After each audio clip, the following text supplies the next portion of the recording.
Chapter 11 book back question number 12 explain Kolbe's reaction. இப்போ இந்த Kolbe's ரியாக்ஷன்ல சாலிசிலிக் ஆசிட் ப்ரிப்பேர் பண்ணுவோம். அதுக்கு என்ன எடுத்துக்கணும் அப்படின்னு பார்த்தீங்கன்னா sodium phenoxide C6H5ONa sodium phenoxide எடுத்துக்கணும். எடுத்துட்டு கார்பன் டை ஆக்சைடு ரியாக்ட் பண்ணிட்டு அதுக்கப்புறம் நம்ம ஹைட்ராலிசிஸ் ஆசிட் ஹைட்ராலிசிஸ் பண்ணோம் அப்படின்னா சாலிசிலிக் ஆசிட் கிடைக்கும்.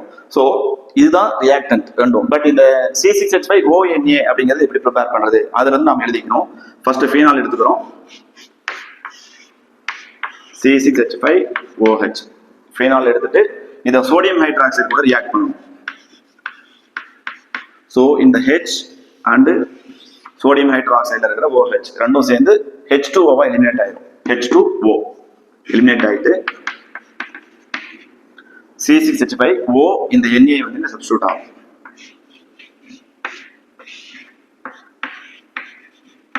ONa கிடைக்கும். சோடியம் ஃபீனாக்சைடு இது phenol. So phenol and sodium hydroxide react பண்றோம். சோடியம் ஃபீனாக்சைடு கிடைக்குது. இந்த சோடியம் ஃபீனாக்சைடு எடுத்துட்டு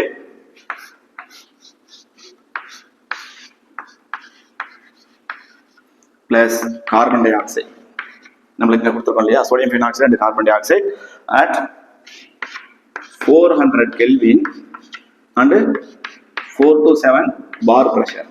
இந்த ப்ரெஷர்ல நம்ம ரியாக்ட் பண்ணும்போது இந்த CO2 குரூப் வந்து பாத்தீங்கன்னா இந்த ஆர்த்தோ பொசிஷன்ல வந்து சப்ஸ்டிட்யூட் ஆகும். ஸோ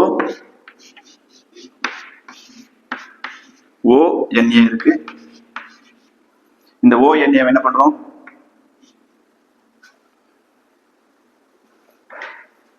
ஸோ இந்த ONa அண்ட் இந்த COO குரூப் வந்து இங்க சப்ஸ்டிட்யூட் ஆகும் ஆர்த்தோ பொசிஷன்ல. அந்த அப்போ இங்க ஹைட்ரஜன் இருக்கும் இல்லையா, இங்க ஒரு ஹைட்ரஜன் ஒவ்வொரு கார்பன்லயும் ஒவ்வொரு ஹைட்ரஜன் இருக்கும் இல்லையா, அந்த ஹைட்ரஜன் எலிமினேட் ஆகும். அந்த ஹைட்ரஜன் இங்க போயிடும். ஸோ Naவுக்கு பதிலாக ONaவா இருந்தது, இங்க வந்து ONaவா இருந்தது. CO2 குரூப் இங்க போய் சப்ஸ்டிட்யூட் ஆகும்போது இங்க இருந்து ஹைட்ரஜன் எலிமினேட் ஆகுது இல்லையா, அது வந்து பாத்தீங்கன்னா இந்த Naவுக்கு பதிலாக சப்ஸ்டிட்யூட் ஆயிடும். ஸோ இது OH மாறிடும். இங்க அந்த Na வந்து ரியாக்ட் ஆகும். So C6H4OH COO because H4 தான் வரும். 1 2 3 4 ஹைட்ரஜன் தான் இருக்கு, இங்க ஹைட்ரஜன் இருக்காது. ஸோ C6H4OH COO இதுக்கு நேம் சோடியம் சாலிசிலேட்.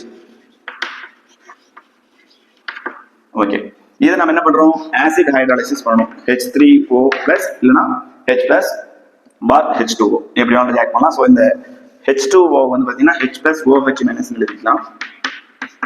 இப்போ என்ன ஆகும்னா இந்த Naவும் இங்க இருக்கிற OH மைனஸும் NaOH எலிமினேட் ஆகும். இந்த H வந்து Naவுக்கு பதிலாக சப்ஸ்டிட்யூட் ஆகும். ஸோ இந்த ப்ராடக்ட் எப்படி எழுதுவோம்,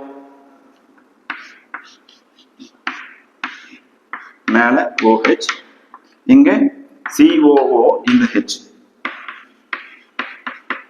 இதுதான் நமக்கு தேவையான ப்ராடக்ட் சாலிசிலிக் ஆசிட்.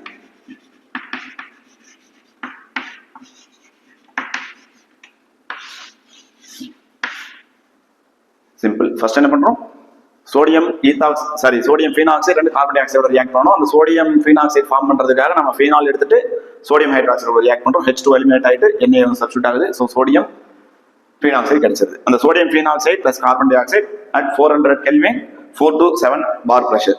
இந்த டெம்பரேச்சர்ல இந்த பிரஷர்ல ரியாக்ட் பண்ணும்போது COO குரூப் போய் இந்த ஆர்த்தோ பொசிஷன்ல சப்ஸ்டிட்யூட் ஆகும்.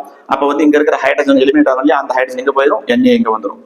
ஸோ இந்த Naவும் COO சேர்ந்து COO Na ஆர்த்தோ பொசிஷன்ல இங்க இருந்து ஹைட்ரஜன் எங்க போச்சுன்னா OH ஆயிடுது. ஸோ இதுல இருந்து ஹைட்ராலிசிஸ் பண்ணும்போது வாட்டர்ல கூடிய OHம் இந்த NaOH சோடியம் ஹைட்ராக்சைடு எலிமினேட் ஆகும். இந்த ஹைட்ரஜன் வந்து சப்ஸ்டிட்யூட் ஆச்சுன்னா சாலிசிலிக் ஆசிட் C6H4OH COOH அப்படின்னு ப்ராடக்ட் வச்சிரும்.